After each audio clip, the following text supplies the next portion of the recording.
तो electromagnetic induction तुम लोग थोड़ा थोड़ा तो पढ़े ही हो, सीबीएसई वाले भी 10th क्लास में पढ़े हैं इलेक्ट्रोमैग्नेटिक इंडक्शन, है ना। वहां पे हम लोग ये कहते हैं कि भाई हम लोग अभी तक पढ़ रहे थे कि मैग्नेटिज्म मतलब बेसिकली करंट कैरिंग कंडक्टर की वजह से मैग्नेटिक फील्ड है, तो उसका ऑपोजिट भी ट्रू है कि मतलब मैग्नेटिक फील्ड की वजह से भी करंट हम लोग इंड्यूस कर सकते हैं। तो इस प्रोसेस को बेसिकली इलेक्ट्रोमैग्नेटिक इंडक्शन कहा जाता है। तो इसको करने के कई सारे तरीके हैं कि भाई अगर एक कंडक्टर को किसी मैग्नेटिक फील्ड में हम मूव करें तो उसमें ईएमएफ इंड्यूस हो जाता है, या फिर उसके फ्लक्स को चेंज करें, उसके थ्रू जो मैग्नेटिक फील्ड पास कर रहा है उस फ्लक्स को चेंज करें, या तो हम मैग्नेटिक फील्ड को चेंज कर दें या एरिया, उस एरिया को हम लोग चेंज कर देते हैं, जो लूप का एरिया है उसको चेंज कर देते हैं, तो भी ईएमएफ इंड्यूस होता है। तो कई सारे मेथड्स हैं, फैराडेज लॉ ऑफ इलेक्ट्रोमैग्नेटिज्म हम लोग पढ़े हैं 10th क्लास में, राइट। तो उन्हीं सब चीज के की ज्यादा डिटेल में हम लोग न्यूमेरिकल बेस्ड पढ़ाई करेंगे। तो पहले हम लोग थ्योरी पार्ट फिर से रिवाइज करेंगे, जो पहले पढ़ चुके हैं उसको और थोड़ा बेटर करेंगे, और उसके बाद न्यूमेरिकल्स पे हम लोग जाएंगे। So electromagnetic induction,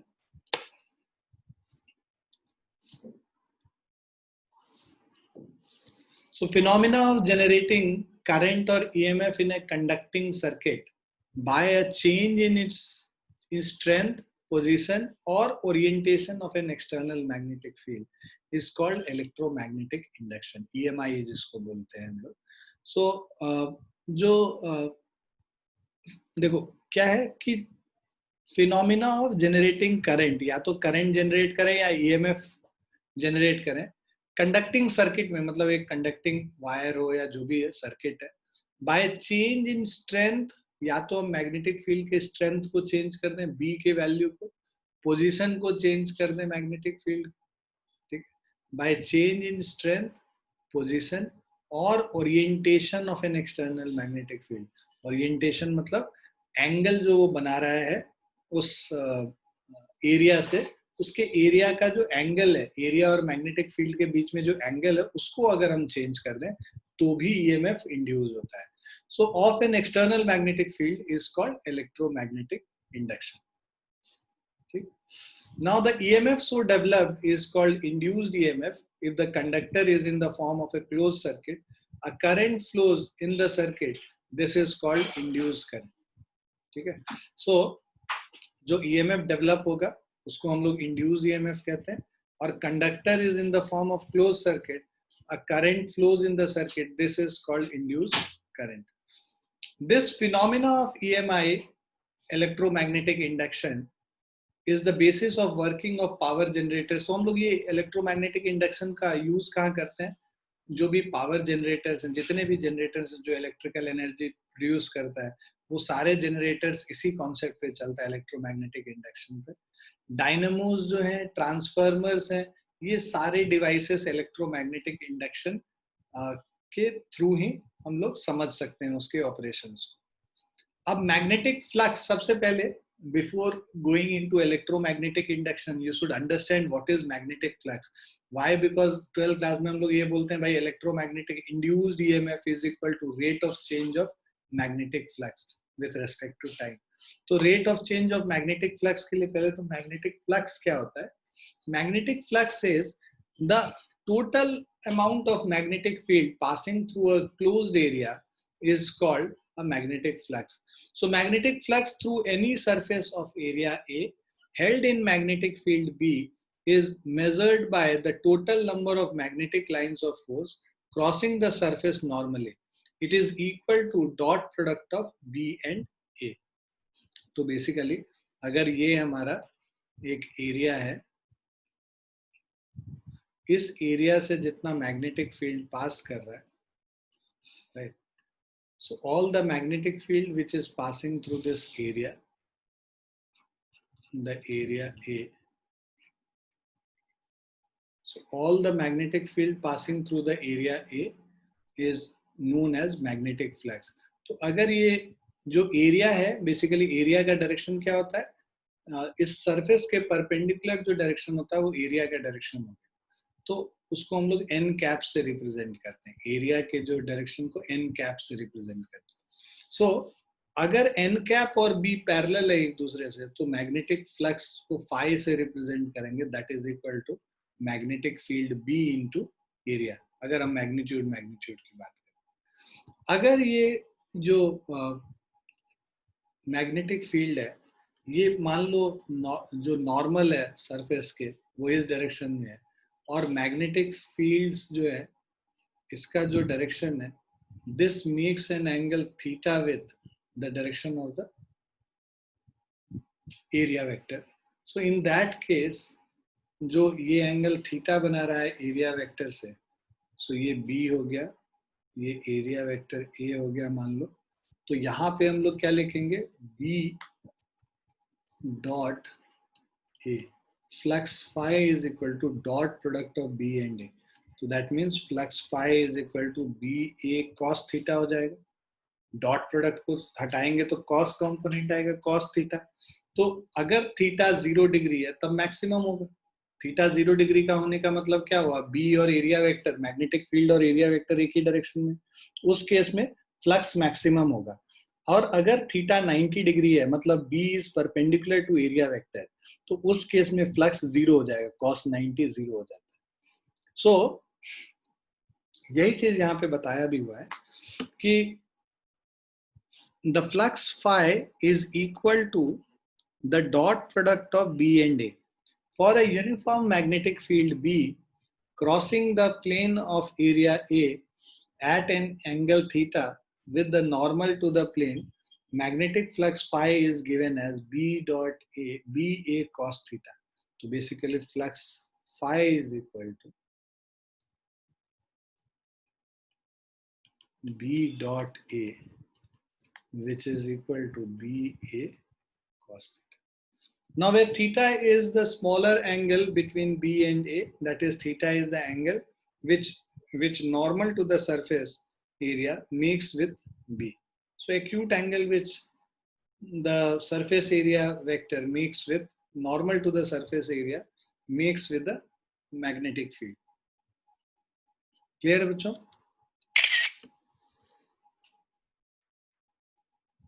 आ रहा समझ में? Yes sir. Yes sir.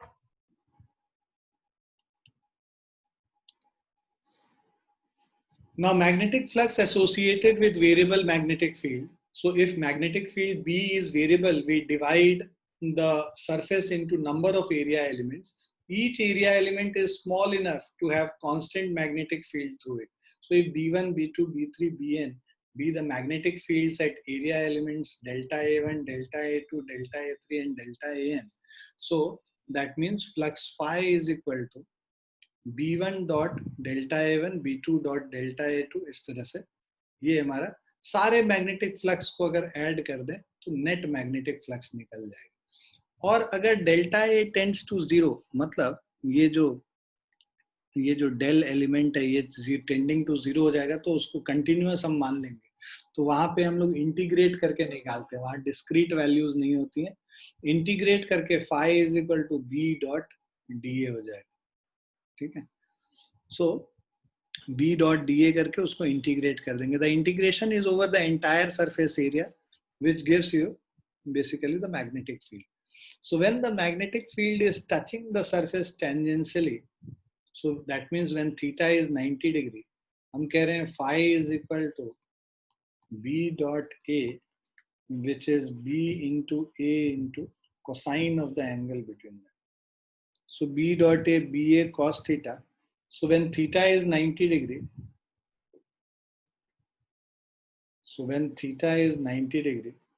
जो हमारा ये जो वैल्यू है cos 90 वो 0 हो जाएगा। तो basically this is equal to 0 हो गया। वही यहाँ पे when theta is equal to 0 degree, तो 0 डिग्री होने के लिए क्या है, magnetic field is normal to the surface.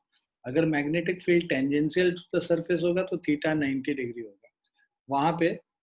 ठीक है, तो मान लो जैसे ये केस है, सो ये एरिया वेक्टर इधर है, मैग्नेटिक फील्ड इधर है। So if magnetic field and area vector are making angle 90 degree, then in that case the flux here phi will be 0. और जब ये 0 डिग्री बनाता है मतलब कि बिल्कुल परपेंडिकुलर होगा सरफेस के, तो सरफेस के परपेंडिकुलर ये एरिया वेक्टर भी है और मैग्नेटिक फील्ड भी इसी के अलावा। तो उस केस में हमारा जो फ्लक्स होगा phi, basically theta is equal to 0 degree हो गया, थीटा 0 डिग्री हो गया, phi is equal to B A cos of 0 degree which is equal to B A हो गया। ठीक है, so when the magnetic field is normal to the surface, that is theta is equal to 0 degree, flux phi is equal to ba cos 0 degree, that is ba maximum value. Clear है बच्चों?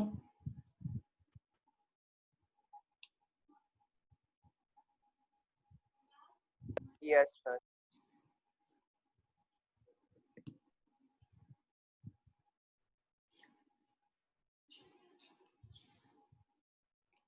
Now this means that this phi b is equal to phi by a. So जो magnetic field है, so magnetic field is magnetic flux upon area, that is magnetic field strength b is magnetic flux per unit area, is called magnetic flux density. ठीक है, तो ये क्या हो जाएगा, magnetic flux density और मैग्नेटिक इंडक्शन हो जाएगा. सो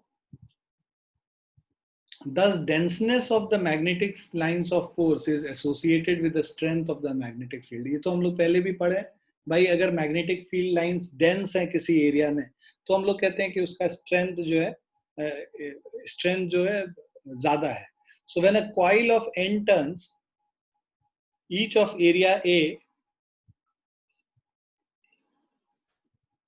so when a coil of n turns each of area A is held in a magnetic field of strength B, magnetic flux associated with the coil is, जो flux होगा phi,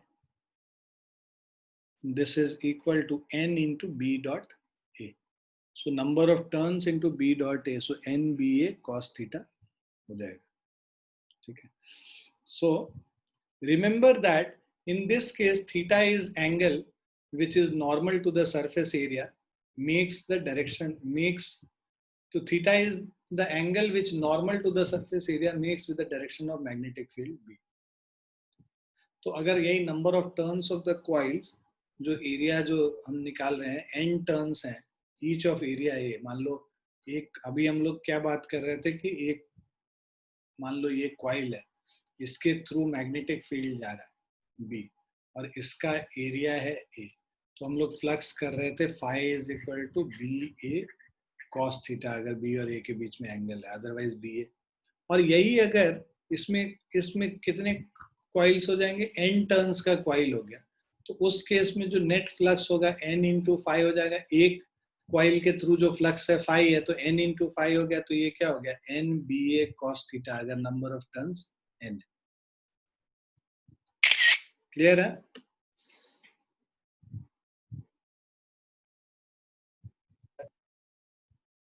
सिद्धांत कहाँ चला गया है, वो गणपति बप्पा मौर्य करने चला गया है क्या? पता नहीं सर, वो सोता ही रहता है. वो चेहरा फूल गया है सो सो के, उसका फट जाएगा किसी दिन, उसको बताना. ठीक. चलो नेक्स्ट पे चलते हैं.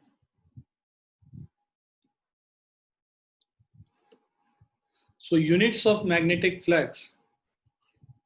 The SI unit of magnetic flux is Weber. Okay. So 1 Weber is the amount of magnetic flux over an area of 1 square meter held normal to a uniform magnetic field of 1 Tesla. So 1 Weber क्या हो जाएगा? 1 Weber is equal to 1 Tesla into 1 meter square. So the CGS unit of phi is Maxwell, where 1 Weber is 10 to the power 8 Maxwell. ठीक है, तो जो CGS unit है flux का phi का, that is Maxwell, and it is represented, मतलब जो relation है वेबर के साथ, जो एसआई यूनिट के साथ, so 1 weber is equal to 10 to the power 8 maxwell. Now it should be clearly understood that magnetic flux is a scalar quantity, है ना. Flux scalar quantity, dot product है, scalar quantity होगा, हम लोग phi is equal to B dot A कर रहे हैं, तो बिकॉज डॉट प्रोडक्ट निकाल रहे हैं मैग्नेटिक फील्ड और एरिया वेक्टर का, so this is the flux phi. So the dimensional formula of phi can be deduced from phi is equal to BA cos theta. So जो F है, F is equal to B into Q into V. So B is equal to F by QV हो गया. So flux phi is equal to F by QV into A cos theta. Right? तो basically हम लोग क्या है कि यहाँ पे F is equal to QVB से B को F और QV के टर्म्स में निकाल लिए, और F by QV into A cos theta का, तो कॉस थीटा का तो कोई डायमेंशन होता नहीं है.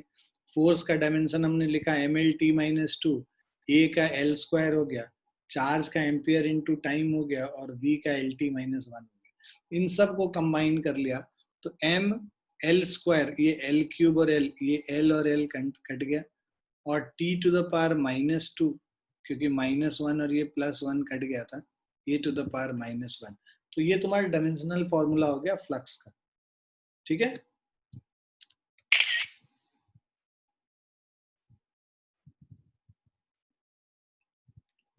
Now the experiments of Faraday and Henry.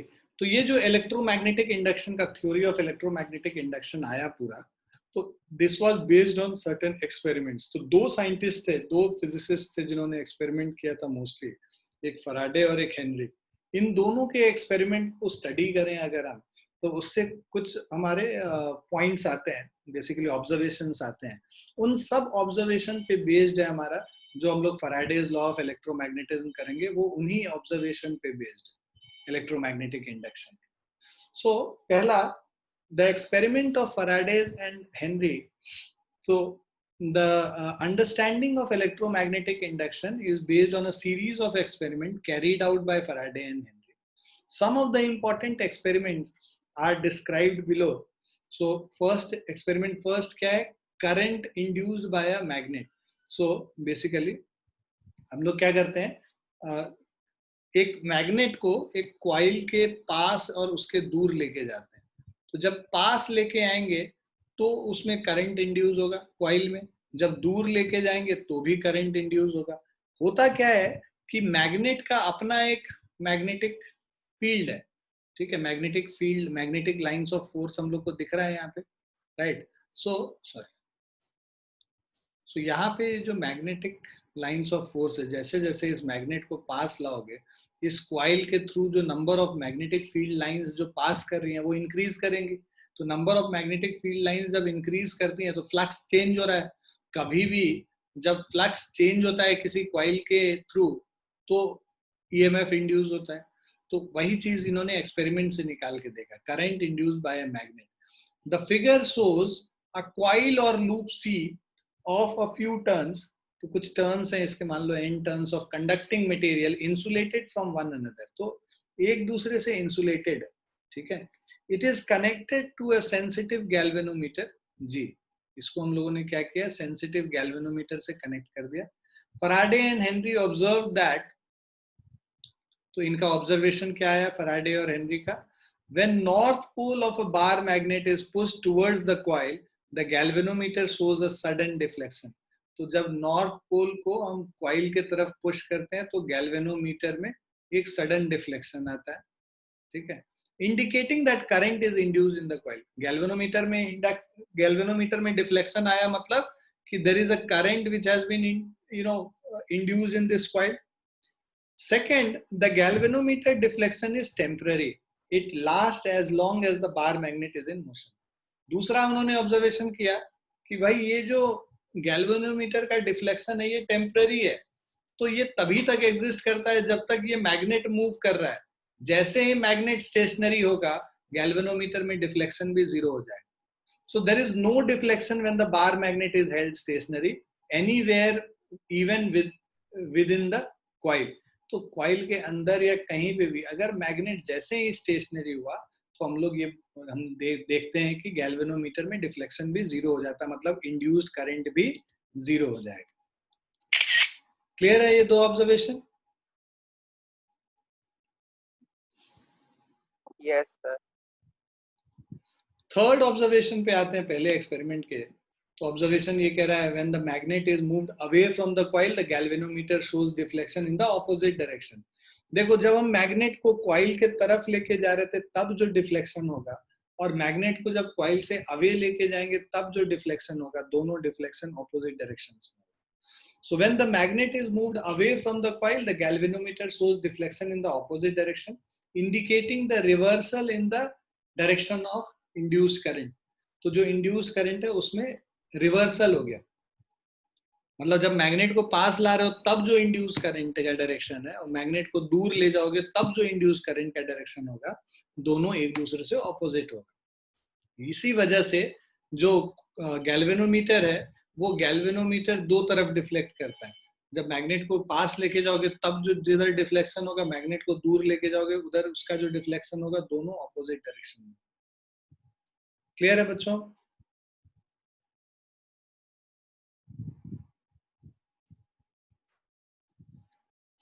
उसके बाद when south pole of a bar magnet is moved towards or away from the coil, the galvanometer deflection are opposite to those observed with the north pole of the similar movement. यहाँ पे क्या है, हम लोग magnet का north pole को इससे पास और इससे दूर लेके जा रहे हैं। यही अगर हम लोग मैग्नेट के साउथ पोल को इसके पास और इसके दूर लेके जाते हैं तो फिर यहाँ पे जो इंड्यूस्ड करंट का जो डायरेक्शन है वो चेंज हो जाएगा। मतलब पहले नॉर्थ पोल के पास ले जाने से जो इफेक्ट था वो साउथ पोल के दूर ले जाने से इफेक्ट करेगा। ठीक है। So when south pole of bar magnet is moved towards or away from the coil, the galvanometer deflections are opposite to those observed with the north pole for similar movement. Fifth वाला है the galvanometer deflection is found to be larger when magnet is pushed towards or pulled away from the coil faster. तो देखो speed पे भी depend करता है, तुम magnet को कितना स्लो या कितना फास्ट लेके जा रहे हो, इस पे भी गैल्वेनोमीटर का डिफ्लेक्शन डिपेंड करेगा। अगर तुम स्पीड इंक्रीज कर देते हो तो गैल्वेनोमीटर का डिफ्लेक्शन भी इंक्रीज हो जाता है। ठीक है। सिक्स्थ ऑब्जर्वेशन हमारा है when the bar magnet is held stationary and the coil C is moved towards or away from the magnet, the same effects are observed. It shows that relative motion between the coil and the magnet is responsible for induction of electric current in the coil. तो मतलब individual देखो, तुमको कोई जरूरी नहीं है कि magnet को ही मूव कराना है। अगर तुम मैग्नेट स्टेशनरी रखते हो और कॉइल को इसके पास या दूर लेके जाओगे तो भी इफेक्ट सेम होगा। दैट मीन्स कॉइल के मूवमेंट के वजह से भी इफेक्ट सेम होता है। मैग्नेट के मूवमेंट से जो इफेक्ट है वही इफेक्ट कॉइल के मूवमेंट से भी।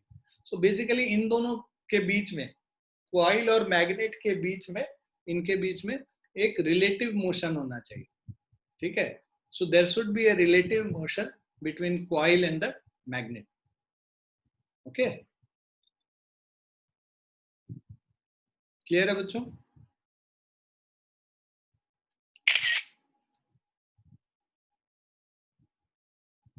Clear है सबको?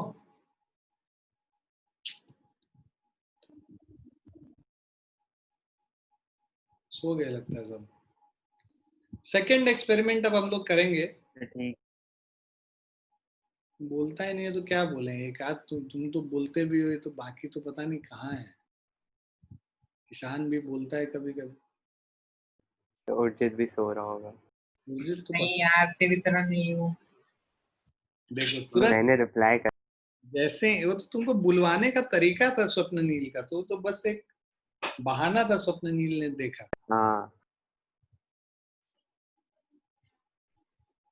अगर तुम इस पे भी रिप्लाई नहीं करते तो हम लोग मान लेते कि तुम सो रहे हो।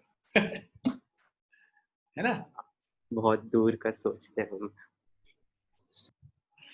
लीजिए अब हम लोग करंट इंड्यूस्ड बाय करंट देखेंगे कि अभी हम लोग ने करंट मैग्नेट से इंड्यूस किया, अब करंट को करंट से इंड्यूस करेंगे।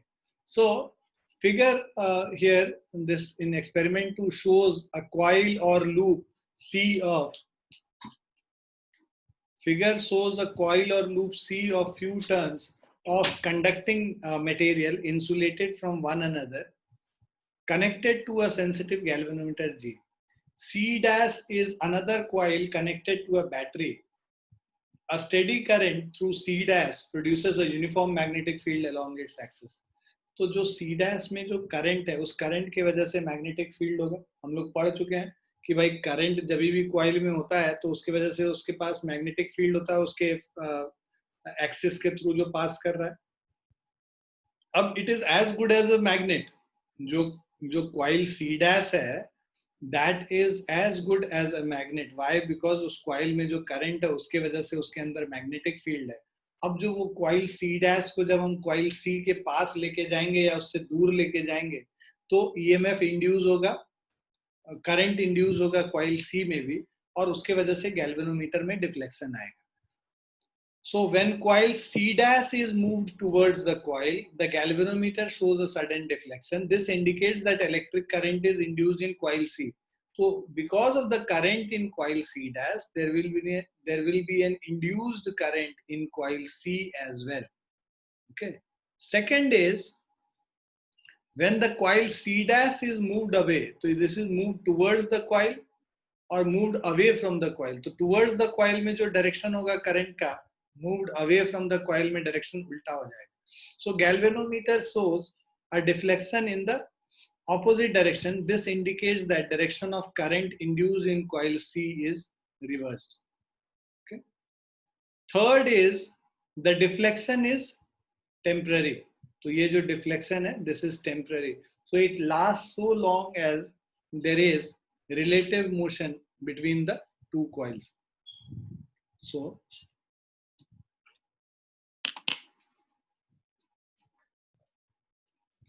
the deflection is temporary. That means जब हम लोग कॉइल को स्टेशनरी रोक देंगे तो डिफ्लेक्शन भी रुक जाएगा. कॉइल C dash जब तक मूव करेगा तभी तक डिफ्लेक्शन.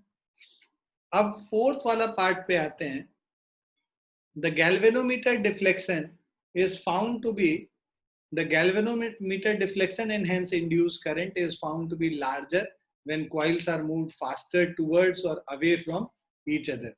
So यहाँ पे जो गैल्वेनोमीटर डिफ्लेक्शन है it is larger when coils are moved faster. तो जब स्पीड को, वही सेम चीज मैग्नेट का, जब हम लोग स्पीड इंक्रीज कर रहे थे तो इंड्यूस्ड करंट इंक्रीज हो जा रहा था. यहाँ पे गैल्वेनोमीटर का डिफ्लेक्शन लार्जर है when coils are moved faster towards और away from each other. We observe that coil C dash carrying current in experiment 2 behaves as a bar magnet in experiment 1. So same चीज है. जो C dash जो है यहाँ पे coil C dash का जो एक्सपेरिमेंट 2 में जो रोल है वैसे ही बिहेवियर बार मैग्नेट का एक्सपेरिमेंट 1 में. तो बार मैग्नेट को और कॉइल C dash को हम लोग रिप्लेस कर सकते हैं, इंटरचेंज कर सकते हैं. क्लियर है बच्चों? Yes, sir. Yes, sir.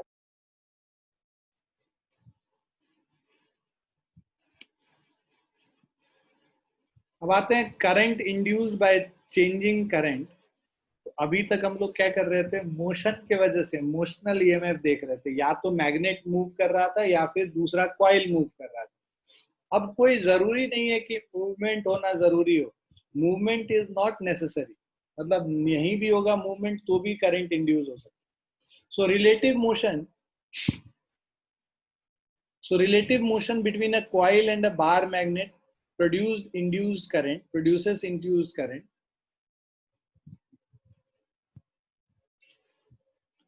So in experiment 2, relative motion between one coil and another current carrying coil produced induced current. तो experiment 1, experiment 2 में ये दोनों चीज किया.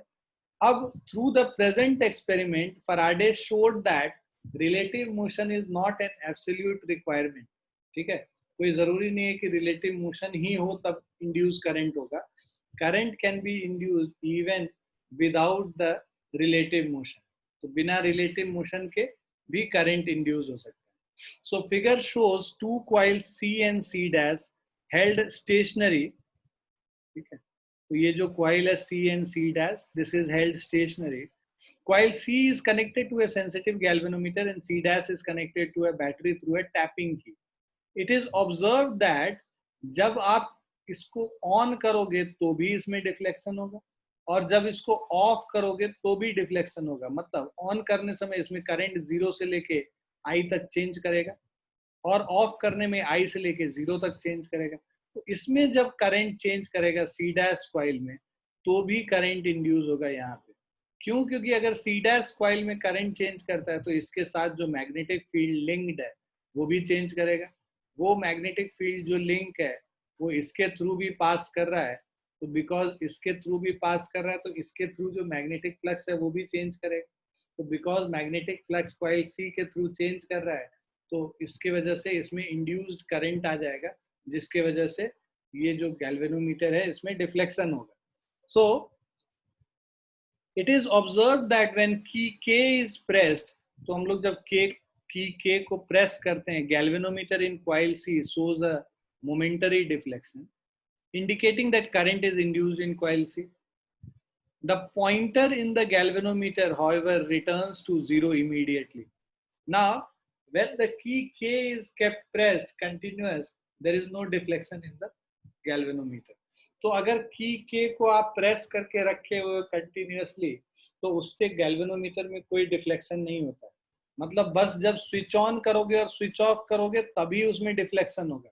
तो while switching it on and while switching it off, rest of the time there will be no deflection. Why? Because the flux is not changing during that time.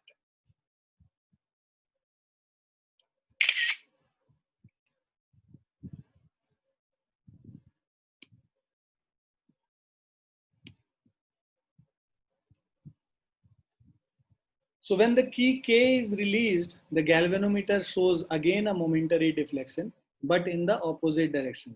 So the pointer in the galvanometer returns to 0 almost instantaneously. तो जब तुमने on किया तब भी उसमें deflection हुआ galvanometer में, लेकिन वापस तुरंत आ जाता है अपने पोजीशन पे. मोमेंटरी डिफ्लेक्शन है. उसी तरह जब आप इसको ऑफ करते हो तो भी उसमें जब तक करंट चेंज कर रहा है तब तक जो है उसमें गैल्वेनोमीटर में मोमेंटरी डिफ्लेक्शन आता है. वापस फिर से वो अपने पोजीशन पे चला जाएगा. बट इस बार जो ऑफ करने पे जो डिफ्लेक्शन होगा that will be opposite to जब ऑन करने पे deflection.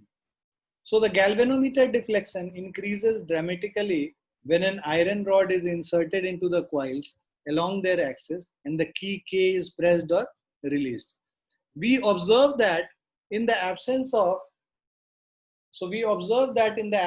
relative motion between coil C and C dash, current is induced in C by changing current in coil C dash. तो आप देखो, in the absence of relative motion between C and C dash, तो अगर इनके बीच में कोई relative motion नहीं है, current is induced in C by changing current in coil C. तो इसमें करंट को चेंज करेंगे तो भी हो जाएगा. मतलब इसको ऑन करो या ऑफ करो तो भी यहाँ पे करंट इंड्यूस हो जाएगा. क्लियर है बच्चों? तो ये 3 एक्सपेरिमेंट हमने किया. पहले मैग्नेट को मूव किया कॉइल सी के पास और दूर, उससे हमने देखा करंट इंड्यूस हो रहा है. जब तक मूवमेंट है मैग्नेट में तब तक करंट इंड्यूस होता है.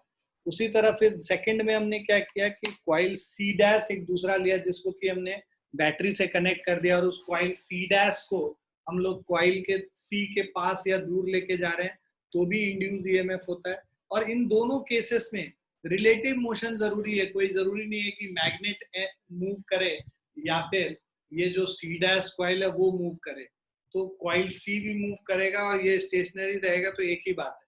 So there should be a relative motion between coil C and C dash or between coil C and the magnet. ये जो तीसरा एक्सपेरिमेंट है, this is based on कि there will be no movement which will be involved. So but अगर C dash में जो है current अगर हम चेंज करें तो उसके वजह से C में मतलब उसके वजह से जो मैग्नेटिक फील्ड जो C dash के वजह से है वो चेंज करेगा और उसके वजह से जो सी के थ्रू मैग्नेटिक फ्लक्स है वो चेंज कर जाएगा जिसके वजह से कि इंड्यूस्ड ईएमएफ होगा या इंड्यूस्ड करंट होगा सी में. क्लियर बच्चों?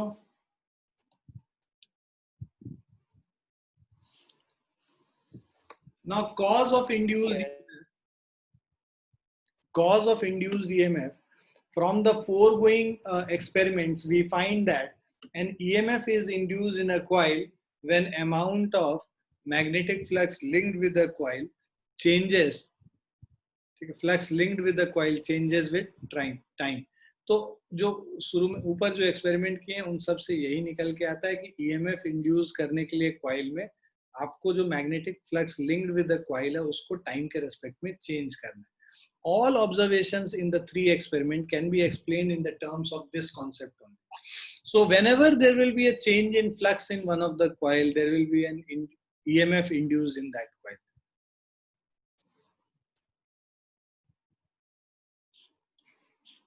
So ये कह रहा है an EMF is induced in a coil when amount of magnetic flux linked with the coil changes with time.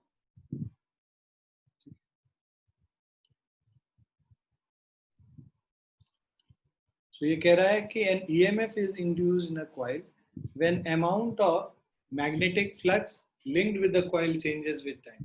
So all observation in the 3 experiment can be explained in terms of this concept. So पहला experiment क्या कहता है हमें? So the first experiment states that motion of bar magnet towards or away from the coil C changes the magnetic flux linked with the coil C.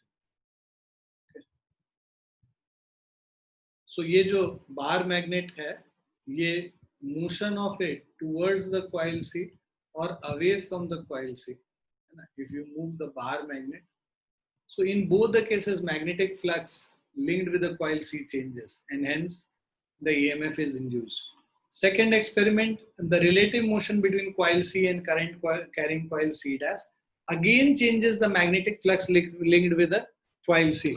तो यहाँ पे भी second case में भी तुम देखो तो यहाँ पे भी magnetic flux linked with the coil C change करेगा अगर हम कॉइल सी डैश को मूव करें या सी को move. In either case an EMF is induced in the coil C. Now it is this induced EMF which causes electric current in the coil and galvanometer shows some deflection. Now in experiment 3, when the tapping key K is pressed, so there is the current in the coil C dash increases from 0 to maximum.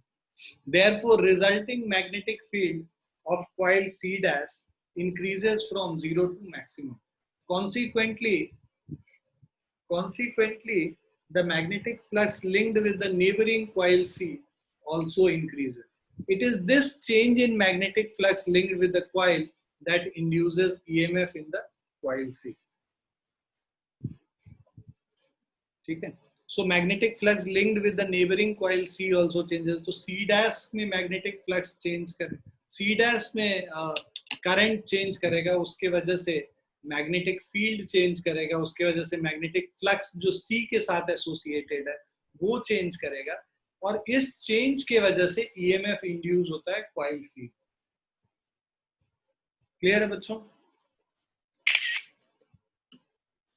देखो concept को समझना बहुत जरूरी है. अगर समझेंगे तभी फिर न्यूमेरिकल्स बन पाएगा हमसे. Now Faraday's law of electromagnetic induction. तो फैराडे ने 2 लॉ दिया. इन सारे एक्सपेरिमेंट्स को करके ही गेव 2 लॉज.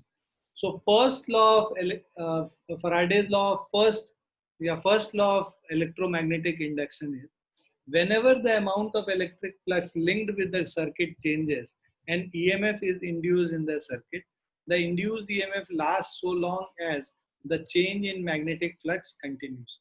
तो जो फैराडे के 2 लॉ थे. पहला लॉ ये कहता है कि जब भी magnetic flux linked with the circuit change करेगा and EMF is induced in the circuit, the induced EMF lasts so long as the change in magnetic flux continues. Second law क्या कहता है? The second law states that the magnitude of EMF induced in a circuit is directly proportional to the rate of change of magnetic flux linked with the circuit. तो जो हमारा magnetic जो EMF का जो induced EMF का जो magnitude है, that is directly proportional to rate of change of magnetic flux linked with the coil. So rate of change of magnetic flux का मतलब EMF E is directly proportional to d phi by dt, rate of change of magnetic flux. Now explanation, first law का explanation अगर हम देखें, so and in experiment 1, when the magnet is moving towards the coil, number of magnetic lines of force linked with the coil increases, that is magnetic flux increases. So जब magnet पास जाएगा coil के, तो जितने lines of force उस coil से पास कर रहे थे वो increase करेगा, right? उसी तरह when the magnet is moved away, the magnetic flux linked with the coil decreases. तो जैसे जैसे दूर जाएगा magnetic flux क्या होगा, decrease करेगा. In both the cases, galvanometer shows deflection indicating. So in both the cases, the galvanometer shows deflection indicating that EMF is induced in the coil. When there is no relative motion between the magnet and the coil, magnetic flux linked with the coil remains constant. That is why galvanometer shows no deflection. Thus, induced EMF is produced when the magnetic flux changes, and induced EMF continues so long as the change in magnetic flux continues. So this is the first law. Okay. So when there is no relative motion between the magnet and the coil, magnetic flux linked with the coil remains constant. That is why galvanometer shows no deflection. Thus, induced EMF is produced when magnetic flux changes, and induced EMF continues so long as the change in magnetic flux continues. So this is our first law of electromagnetic induction.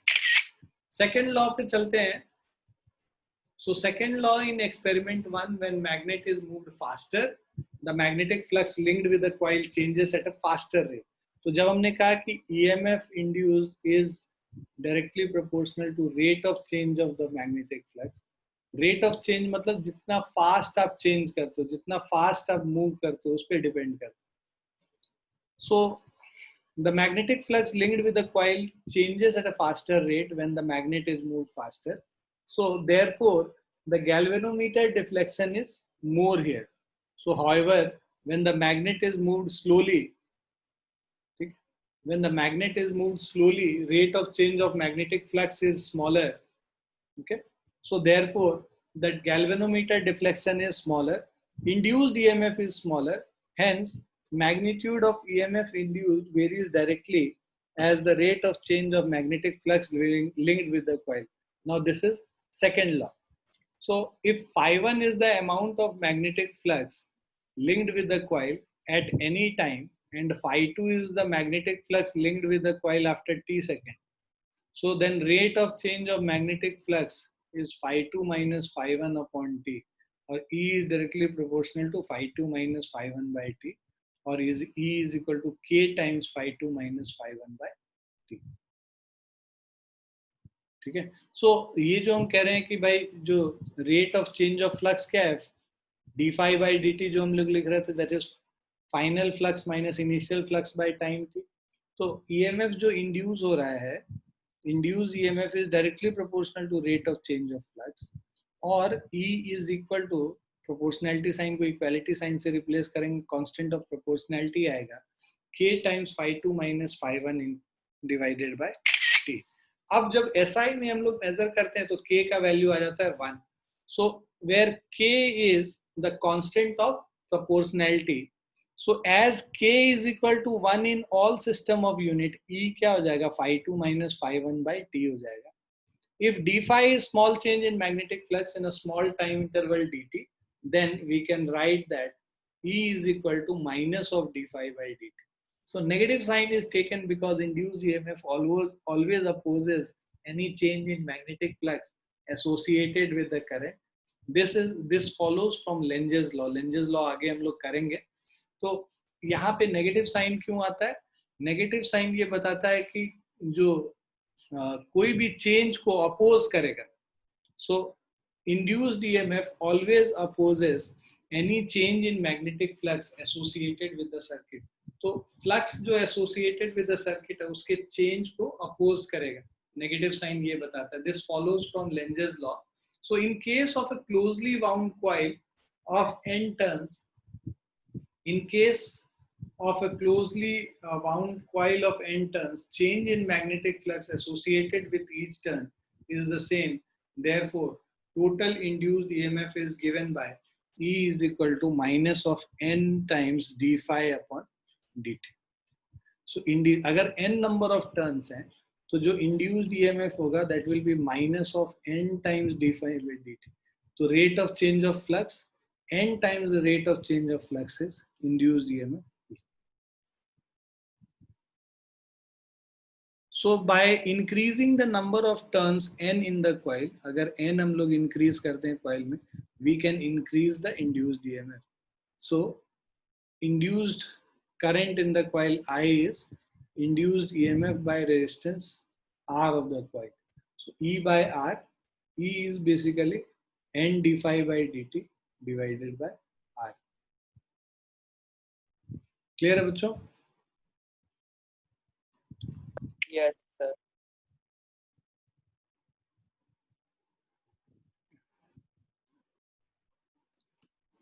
So we'll stop here. अगली class में हम लोग इसके आगे करेंगे. ठीक है? Yes, sir.